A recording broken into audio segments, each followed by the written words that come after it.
Perseverance of the saints. We've reached our fifth point of the doctrines of grace. And just by way of review, who can tell me the fourth point in the doctrines of grace? Imagine a wheel, and in the center of the wheel are the words, salvation is of the Lord.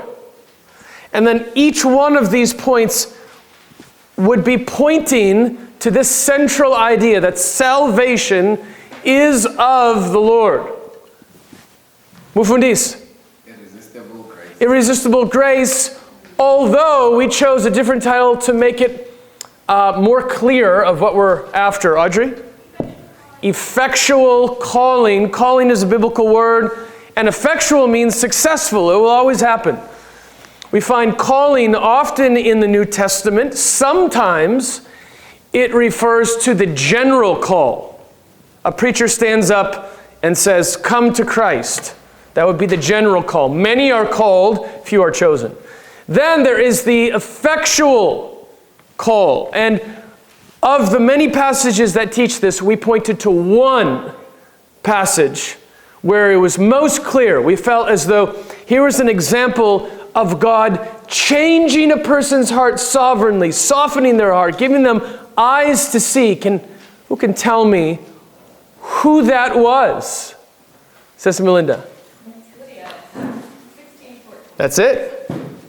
The Lord opened the heart. Here is this businesswoman who's alongside the river bank, and here comes Paul, and he starts preaching, and her heart is opened.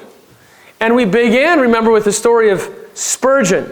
Remember, Spurgeon was 15 years old. It's a winter shidzedze, and everyone is away, and he can't go to his normal church, so he goes down an alleyway to this little Methodist church. The preacher's not even there. He sits down and listens to a tailor who stands behind the pulpit and preaches from Isaiah. And he says, look to Christ to be saved. And Spurgeon, who grew up in a Christian home, said it was as though he had heard the gospel for the first time. And he thought to himself, no one's really ever preached the clear gospel to me before. And then he said, actually, that's not true. I've heard the gospel preached hundreds of times before, but here's the difference. This time, I was effectually called by the Holy Spirit. For the first time, my eyes were open as though this was a brand new message, and it became beautiful to me. We say irresistible grace, and there is a sense that's true. But this grace is not irresistible in the sense of we're pulled there kicking and screaming against our will. That is, our will is changed. Now the gospel has become irresistibly beautiful, and we come to it because we want to. Well, now we have reached perseverance of the saints, sometimes called preservation of the saints. And each time I give you 5 key passages on each doctrine. So in the end, we'll have 25. And I will, a little bit later on, give you the top 5. But of those top 5, we will choose the single best. And I believe that to be Philippians 1 and verse 6. So let me read that for you in English, and then I'll also read it for you in Tonga. Philippians 1 verse 6, and I am sure of this, that he who began a good work in you will bring it to completion at the day of Jesus Christ. Natsembalishaku, lasunguleke intirulo nene ekanwina, utauheta, kufikela, sikura Yesu Christ. Aitsipain, aikongalein. Father, we're gathered here today to hear from your word, but how can we come to you as wicked, sinful creatures? And we can do this based on the merits of the blood of Jesus Christ. But we must come before you again and acknowledge that there are hindrances that will stop us from understanding the word. Sometimes the hindrance is just distractions, noises, phones, toilets, jokes, sights that pull us away, hunger pangs. Father, remove those from us. Sometimes the hindrances would be our own sin that blind us to the truth. And so again, we come to you, kutisola, kukombela kuribaleri. Father, oftentimes sin hinders us from speaking and from hearing and from doing. And Father, we come to you again this afternoon and say, cleanse us from all unrighteousness. We know that you are faithful and just to do so, not only to cleanse us from our sins, but to cleanse our conscience. So let these not be distractions, but Father, help us not only to know and to learn, but also to feel and to love the greatness of these doctrines. And we ask these things in Christ's name. Amen. My favorite book is John Bunyan's Pilgrim's Progress. Charles Spurgeon said that he read the book over 100 times. If you have not read Pilgrim's Progress, we've done it as a book group here at the church. It's a book you should read almost every year. It's that much of a classic. If you can't read it every year, maybe every decade or every 5 years. But if you've never read it at all, I encourage you to purchase the classic Pilgrim's Progress. It's hundreds of years old. And it's still in print because it's so great. It's a genius book. And it was written by a man who was in prison. So he suffered to write this book. John Bunyan writes Pilgrim's Progress to give a powerful illustration of what it means to persevere in the Christian life. And the main character in this book, his name is Christian. And Christian has this burden upon his back, and the burden is a picture of sin. In fact, he even leaves his family, and his family says, "You're crazy, don't leave." And he said, "I don't want to die in the city of destruction. I want to go to Zion," which he would say is Calvary, or the wicket gate, which is the straight gate, or the small gate. Genani nyangwa leokuma. That's what his goal was. Well, in his adventures, one day he meets a man by the name of Interpreter. Interpreter means kusamusela bebele. And Interpreter brings Christian into his house, and he shows him different rooms, and each one of these rooms tells a different aspect of the Christian life. He goes to one room, and it has a picture of a man, and that man is a picture of the gospel preacher. Then he goes to another room, and in this other room, it's a dusty room with a woman who's sweeping, and all kinds of dust is coming up, and then she sprinkles water on top of the dust, and then it calms down. And that's a picture of the law. That is, the law stirs up sin. The more we read of the law, the more we see how sinful we are. But the water is a picture of the gospel, who can cleanse us from our sin. No obedience can cleanse us from our sin, only the gospel. Then he sees a man in an iron cage. And he is a picture of someone who has so hardened his heart that he can never be saved. Well, then we come to another room. And in this room, there is a fireplace. And the fire is roaring. It's burning against the wall. And there's a person next to the fire, and that person is constantly next to this fire, throwing great amounts of water on top of the fire in order to snuff it out. But the more water this person puts on the fire, the bigger the fire gets, the brighter the fire gets, the hotter the fire gets. And Christian stands back and he says, "How can this be? How could it be that the fire gets only greater even while this person stands there tossing water on the fire? An interpreter says, I will explain it to you. And then they walk behind the wall. And hidden behind the wall is another man who stands there with a bucket of mafura.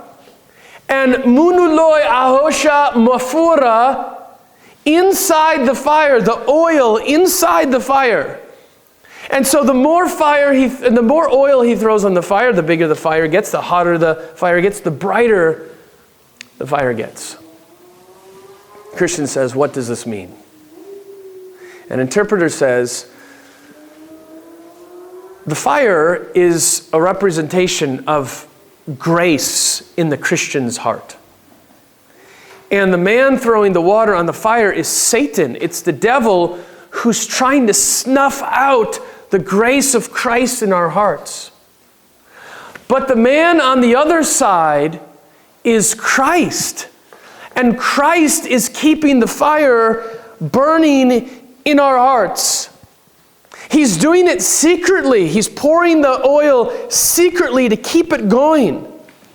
And he's hidden because oftentimes in our own life, when we face trials and difficulties and temptations, and it seems as though we're only going downwards, there is Christ. Although we cannot see him physically, he is there to help us continue to believe. He is there to help us kutisela. Hirikara hishaniseka, hirikara hibabiseka, Yesu Christe uhifuna, kuyamatwen kufumela, kuyamatwen kutisela. Well, that story of John Bunyan, who, by the way, loved the doctrines of grace, vividly illustrates the doctrine which we will discuss today, the fifth point of the doctrines of grace, and that is perseverance of the saints. It is the teaching that God's people cannot lose their salvation, and they will persevere in godly living until the end.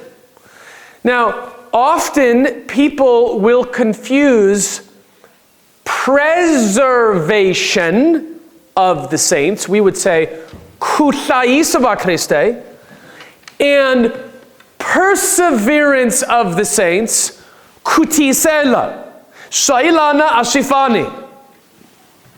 Preservation of the saints, kuthaisa, means that Christians will never lose their salvation. Many evangelical Christians embrace this doctrine. Even those who would not embrace Calvinism or the doctrines of grace, they would embrace this aspect. Preservation of the saints. But perseverance of the saints goes a step further. Perseverance of the saints teaches that true Christians, true believers, will live like Christians and will persevere in their faith. They will sin, they will fall, they will make mistakes, they will falter. Sometimes they will falter badly and embarrassingly, like Peter, like David, and yet they will never fall away. They will bear spiritual fruit that shows that they are truly converted. Here's our definition of perseverance of the saints. All the elect are kept believing by the power of God. All the elect are kept believing by the power of God.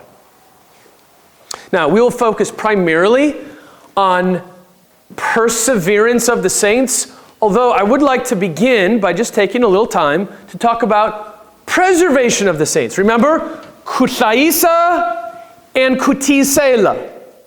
Shosungula bakrisbampela bathaisekile. Sometimes we use that thaiseka as just a synonym as to be saved. But Thaisa really means to be protected and to be preserved. That is, we can't lose our salvation. And so sometimes these intersect. Sometimes a verse will talk about both of those. Let me take a little time in the beginning to talk about preservation of the saints before we get to our text in Philippians 1 verse 6. There's many passages that teach this, but let me go to the one that is most clear. That is, of all the passages, loko kuruku autalanga visi lei dondisaka, preservation of the saints. Here's the best one. Here's the number one. Here's this is what I call your in the bus verse. You've got 3 minutes until your bus stop is coming. And you don't have a time to go to all the passages. So you have time for one passage, and so you've got to nail it. You've got to hit it. Here's the one you go to. John 10, 28 and 29. So let's go there together. Johann chapter 10, 28 and 29. Remember, this is just an introduction of preservation before we get to perseverance. John 10, 28 and 29. It says this,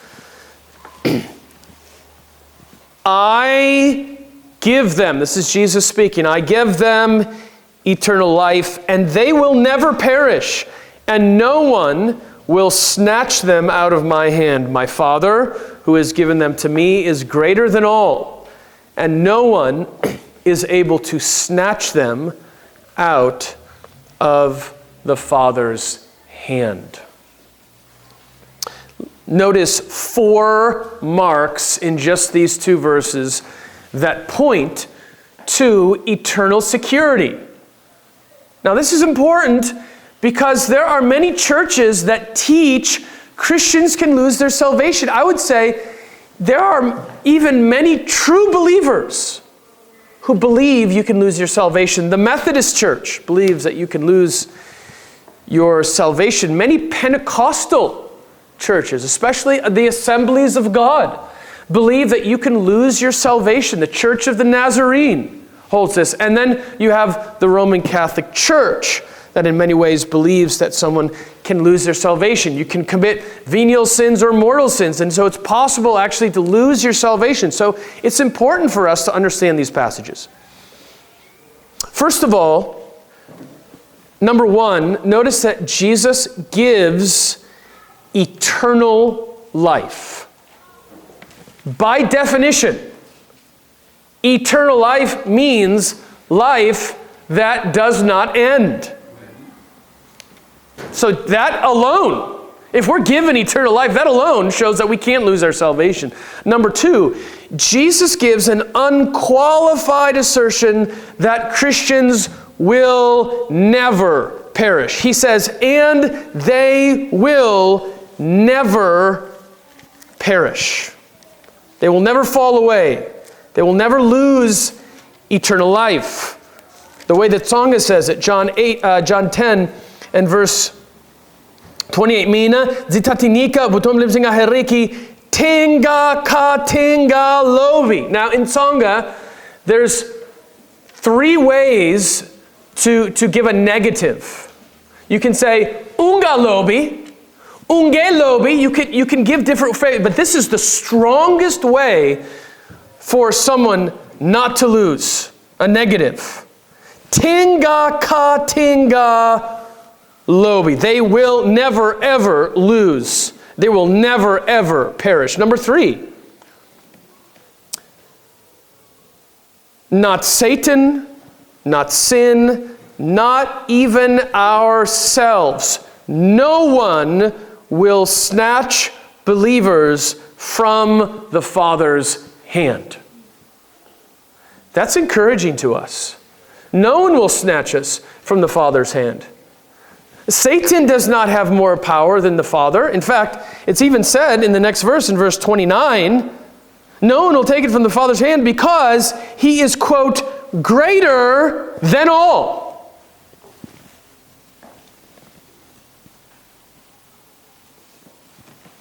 And then 4th,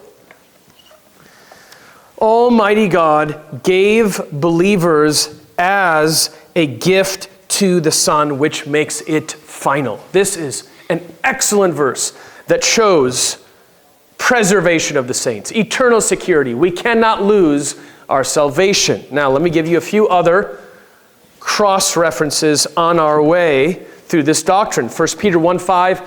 I'm going to go quickly, so you don't have to turn there, but for most of them, I will read the verse. 1 Peter 1, verse 5, speaking of Christians, it says this, who by God's power are being guarded through faith for salvation ready to be revealed in the last time.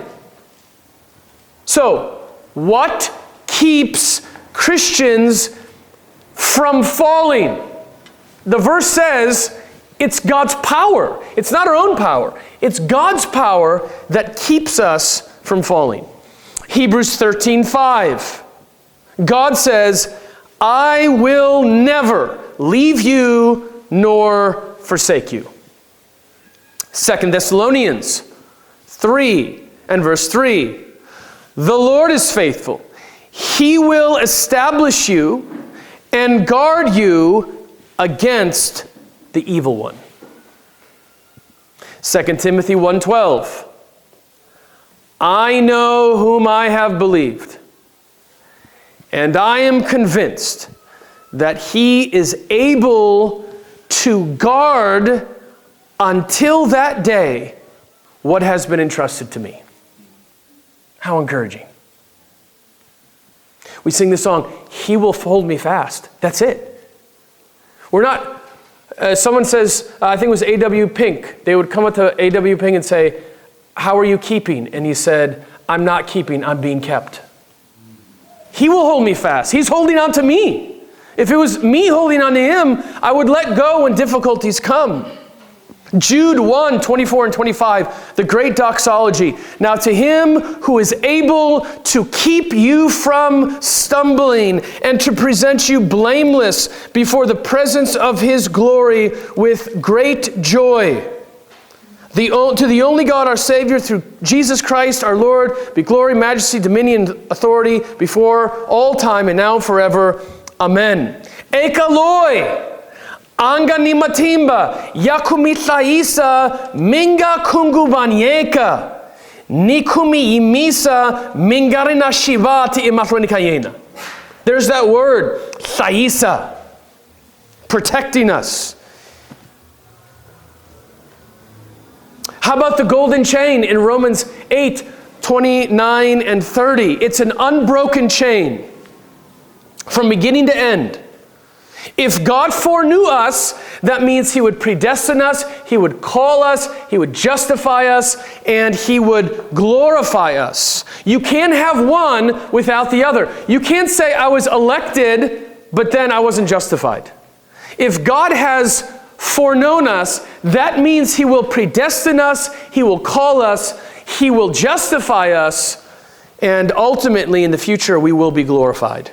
Or as Romans 11:29 says, the gifts and the calling of God are irrevocable.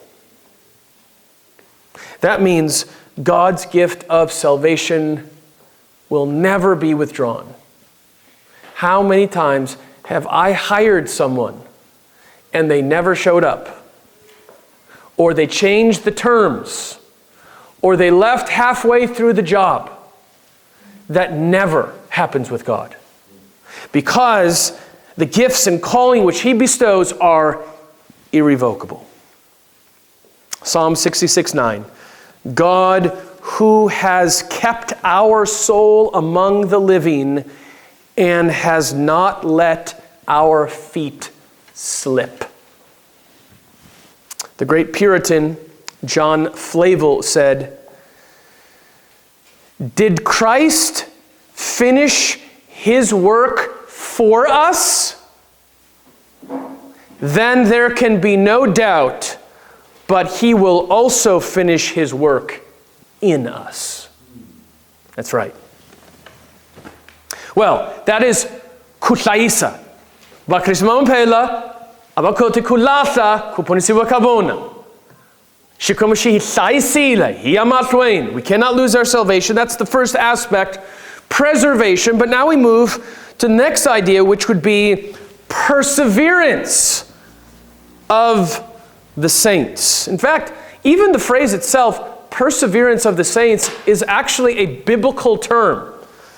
In the NASB, Revelation 14 and verse 12 says this: here is the perseverance of the saints, who keep the commandments of God and their faith in Jesus. Some translations say endurance. Same idea. Perseverance of the saints. Now, as with all of these doctrines, there are so many. When we say we hold to the doctrines of grace, this is not a man-made idea. If the Bible doesn't teach it, throw it away. The encouragement is there are dozens of passages that teach each one of these 5 doctrines. And this one is no exception. But of the top 5, or of the top, 50, I'm giving you the top 5. Here they are. James 2:17. 1 John 3, 4 through 12. John 8:31. 1 John 2:19. And our text today, which is Philippians 1:6. Have you ever ridden a train before? Have you ever been on a train? It's kind of old school, nostalgic. I would like to take a train. I think I've been in a train. Well, I've been in a zoo before, and they have the little train that goes through. I'm not sure if I've been in an adult-sized train before, but it's appealing to me. For those of you who don't know how a train works, you have the part on the front which is called the train engine. And the engine is what pulls the train cars, which is the second part. And then at the very end, you have the caboose. Well, in our passage today, we want to ask the question: if you get on a train and you're going across the country, will you actually get there? Will it take you halfway and then stop? Will thieves come and make you get out and steal all of your money?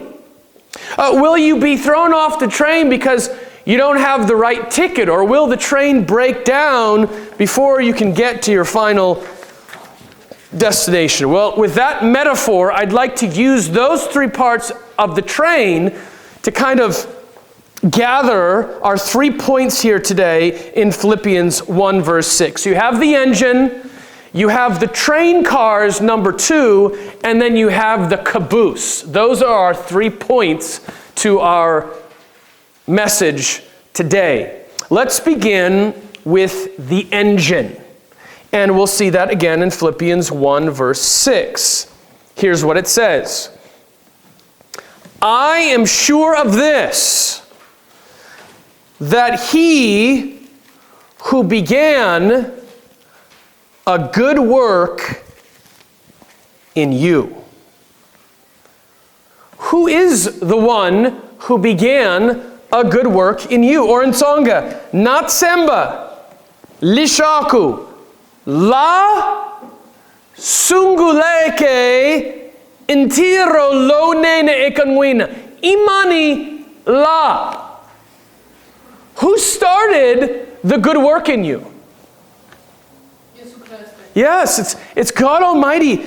God begins the work.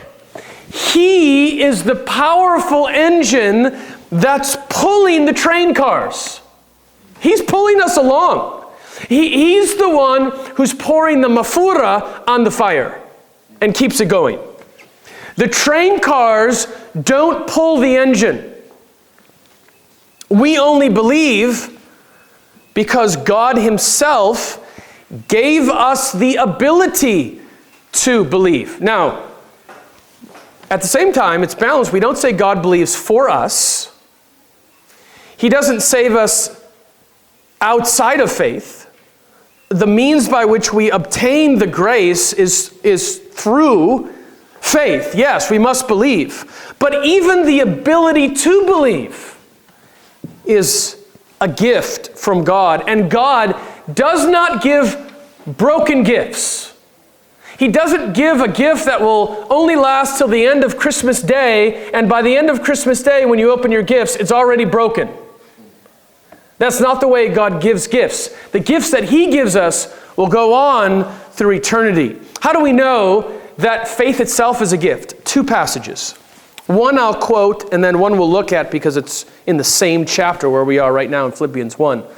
Ephesians 2, 8 and 9. For by grace are you saved through faith, and that not of yourselves, it is a gift of God, not of works, lest any man should boast. What is the it? Well, it's all that has to do with salvation, including the faith. Even the faith, even the ability to believe is a gift of God. But look, a few verses later, at the end of the chapter you're in, Philippians chapter 1. Philippians 1 and verse 29. For to you it has been granted. The word granted means given. This has been given to you. Hikuba hinkwalao ka Christe mi nikiwe. You've been given this. What have you been given? You've been granted for Christ's sake two things. Who can tell me what they are? Read the verse all the way to the end. We've been given two gifts. Just to make it simple, they both start with the letter S. Maybe not in the verse exactly, but we can think of it that way. We've been given two gifts, and they both start with the word S. Sesimiso. Salvation and not sanctification. Suffering. Here it is. To you have been granted for Christ's sake, not only to believe in Him. That is, the ability to believe is a gift. It's been granted to you. But not only that, but also to suffer for His sake. When we suffer, know this, it's a gift of God. And when you have the ability to trust and believe in Christ, even that is a gift. Thus, the Reformed faith denies easy believism. Easy believism is the teaching that says a person can, at one moment in their life, believe in Christ and never believe in Him again. He prayed a prayer when he was 8 years old. I've spoken to so many mamas like this. Their son has been living in rank sin. He's now 40 years old. He hasn't darkened the doors of the church for 2 decades. I just know he's a Christian because when he was a little kid, he said he believed in Jesus. That's easy believism. You could pray the prayer and then never believe again. You can never bear fruit, and yet you can still be a Christian. No.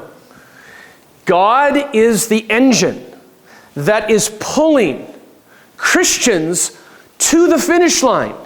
He gives them the faith to start with, and then He also gives them the faith that will continue to believe.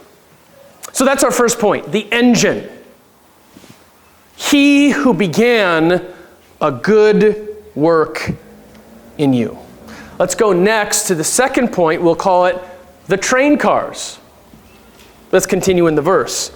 I'm sure of this, that he who began a good work in you will bring it to completion. Natsemle shaku la sunguleke intirlo nene ekanwina ta wu heta. What is the wu?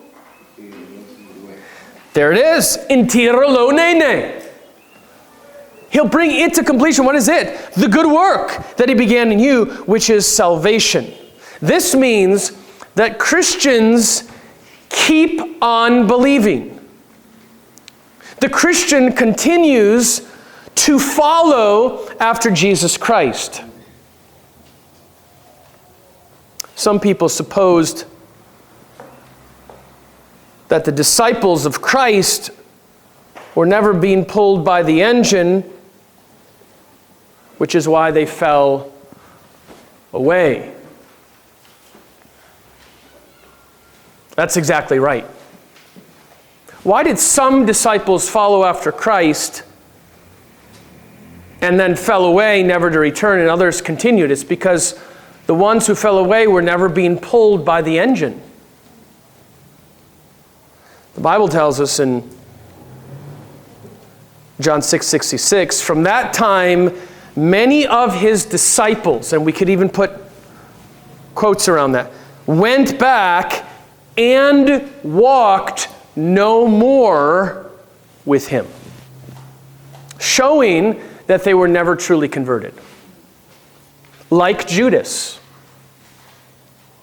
How about this verse, John 8:31?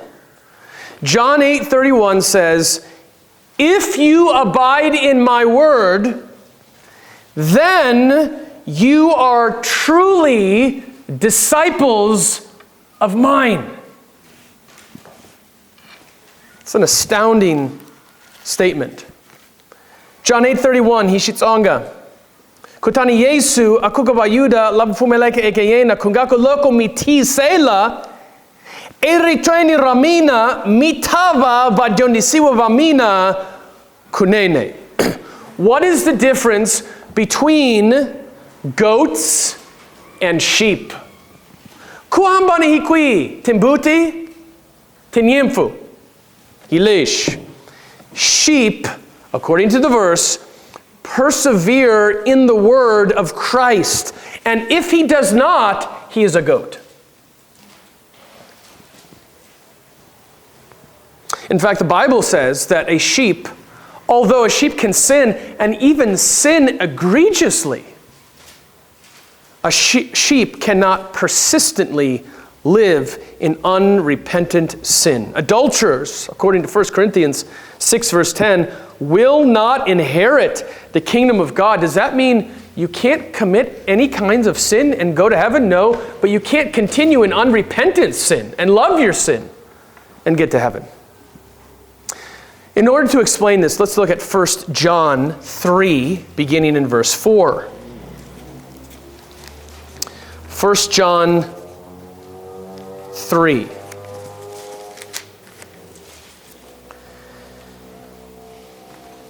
And beginning in verse 4.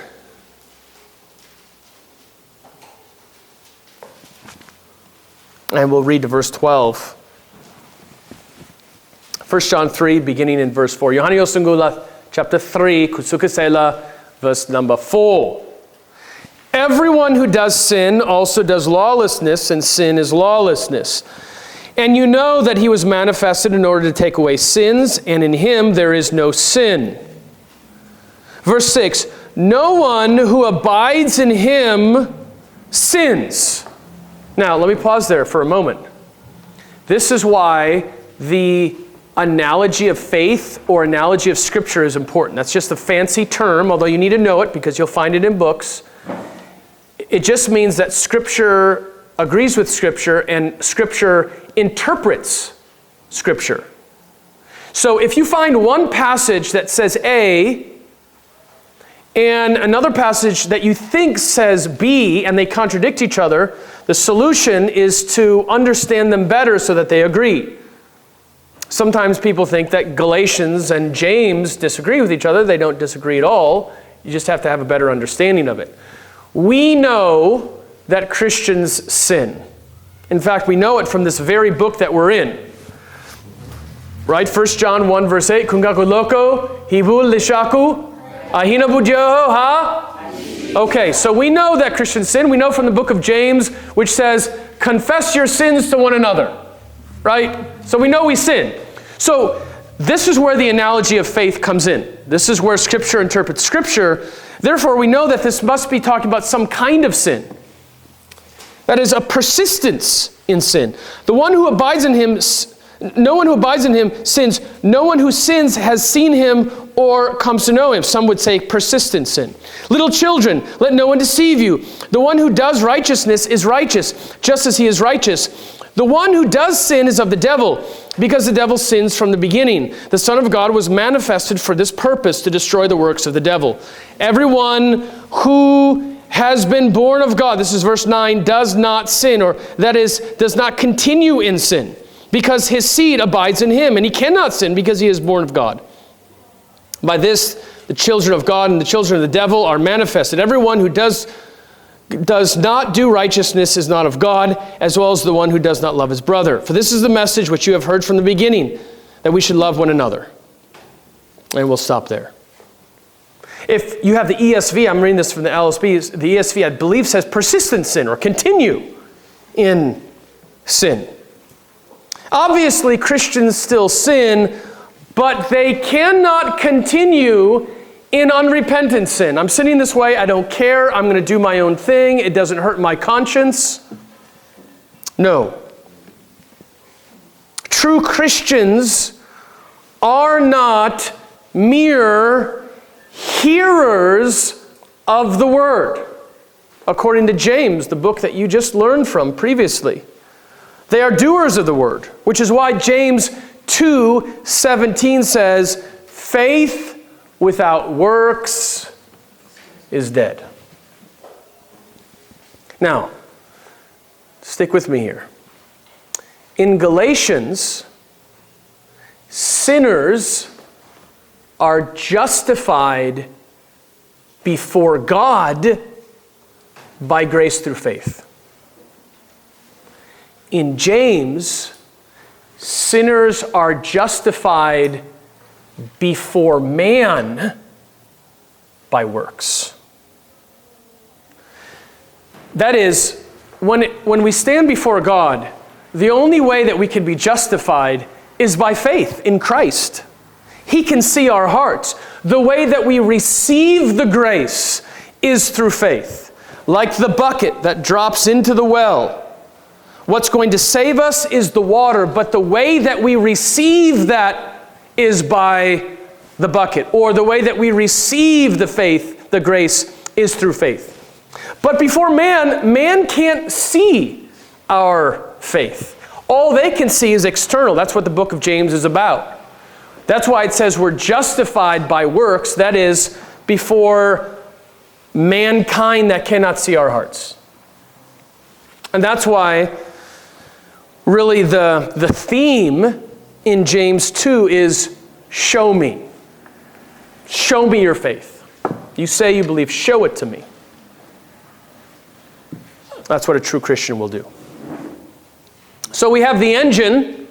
He who began a good work in you, that is Christ who gives us the ability to believe. We have the train cars.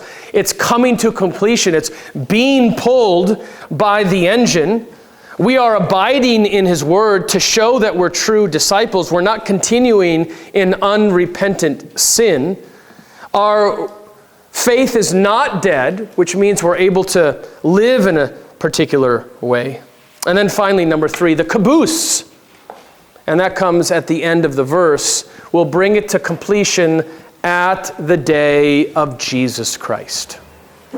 That means some can play the game for a very long time, but eventually goats will be seen as goats. Sheep continue to the end. Listen to 1 John 2 and verse 19. They went from us, but they were not of us. Let me say it another way. They went from us, but they weren't sheep. They were goats. How do we know?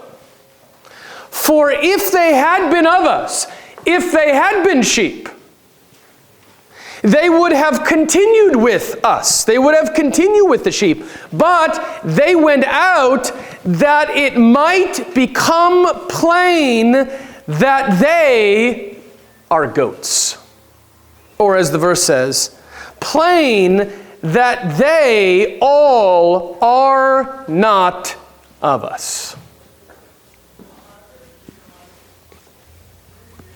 True Christians will continue until the day of Jesus Christ.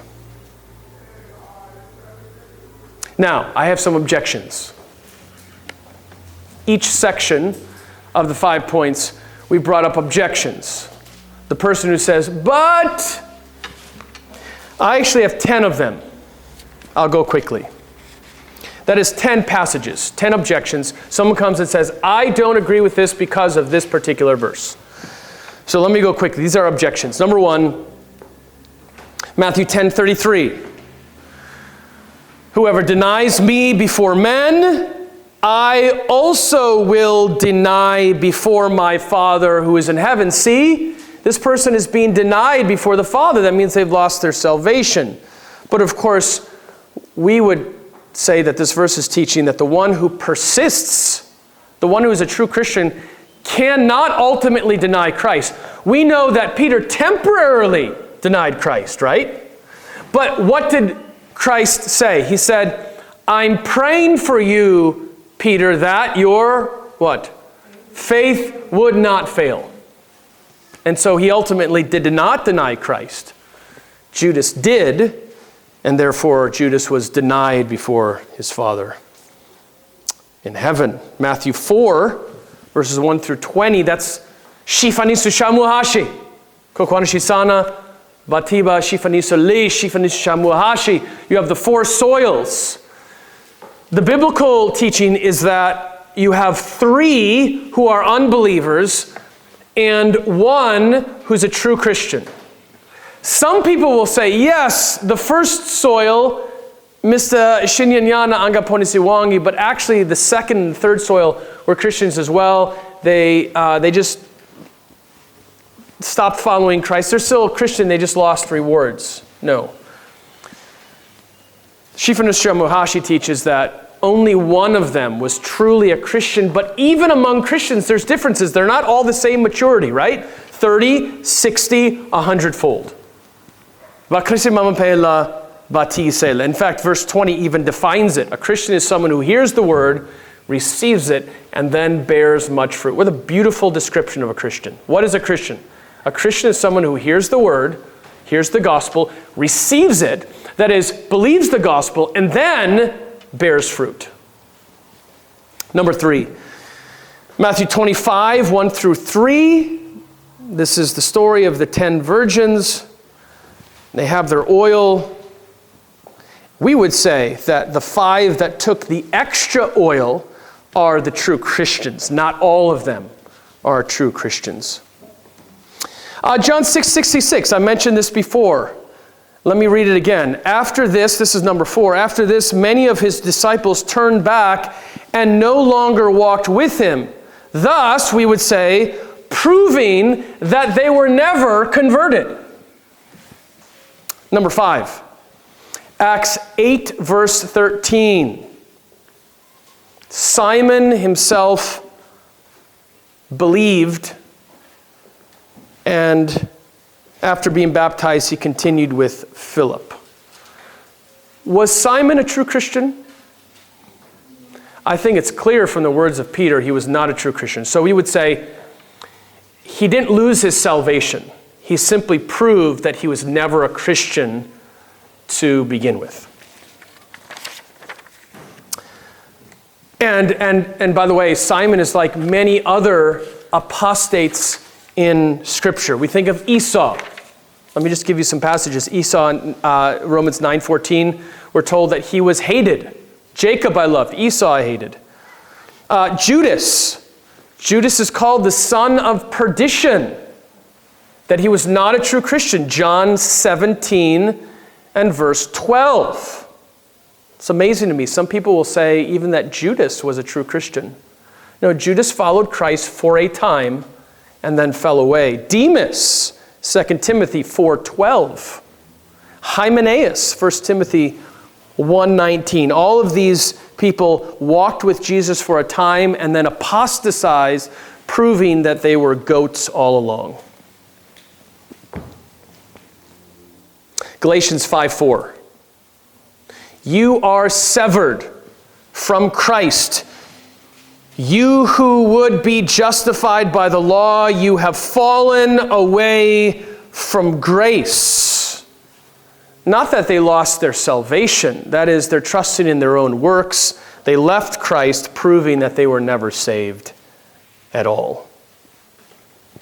I have so many. 1 John 5:16 through 17, which talks about the sin unto death. 2 Peter 2 is a common passage people will use. 2 Timothy 2, verse 12. If we deny him, he will deny us. Not saying that we can lose our salvation, but that true Christians will endure because Christ is keeping us and helping us to endure. Let me just look at one more.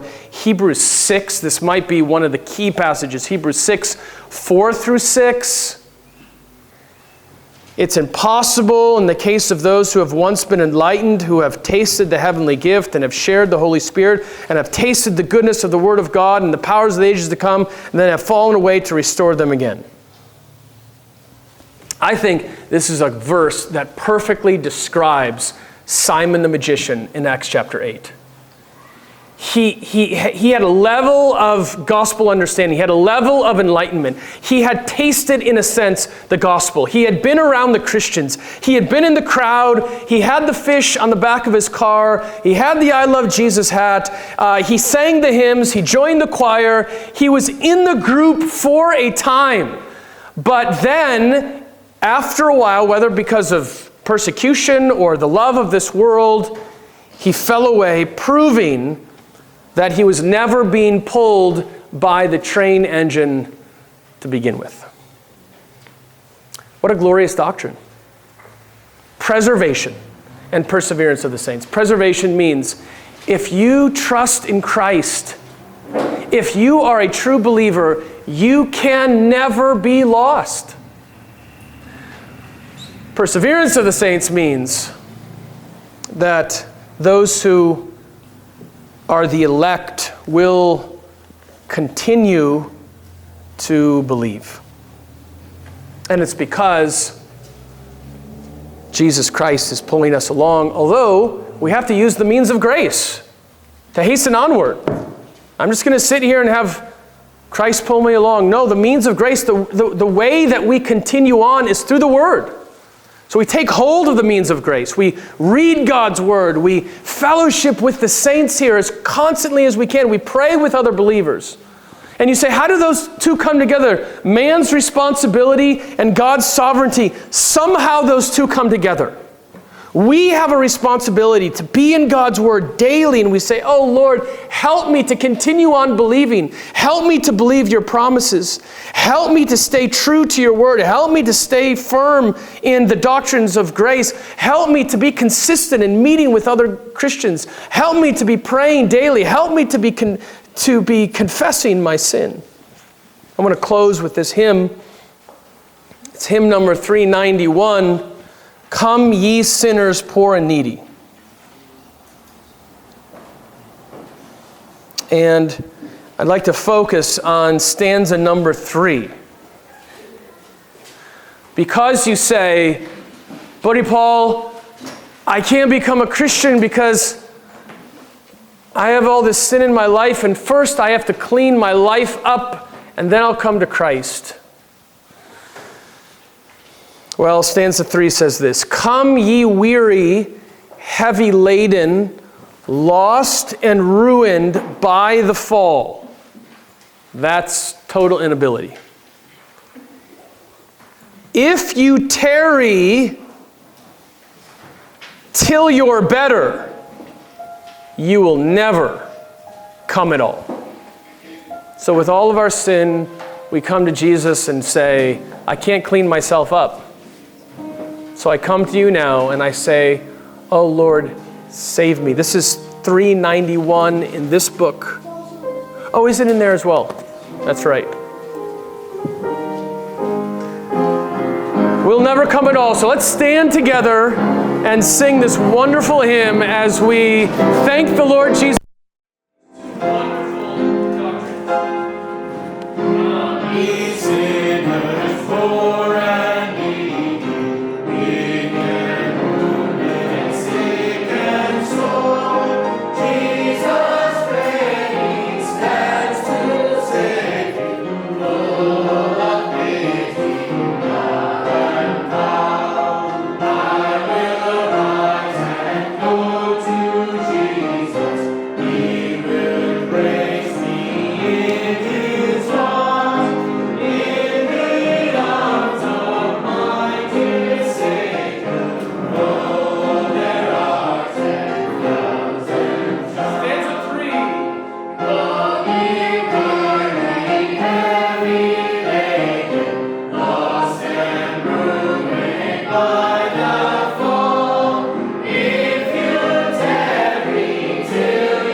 Thank you for preserving us in our faith, and thank you for helping us to persevere. Father, would you help us to take hold of the means of grace, that we would be diligent in prayer, confession of sin, and the reading of the Word of God, that we may continue until the end. Tatana kansilengov, lisha kutimi sela kuik thaisa, nashon lisha kuipuna kutisela, ekuponisiwen. Tatana bangwana,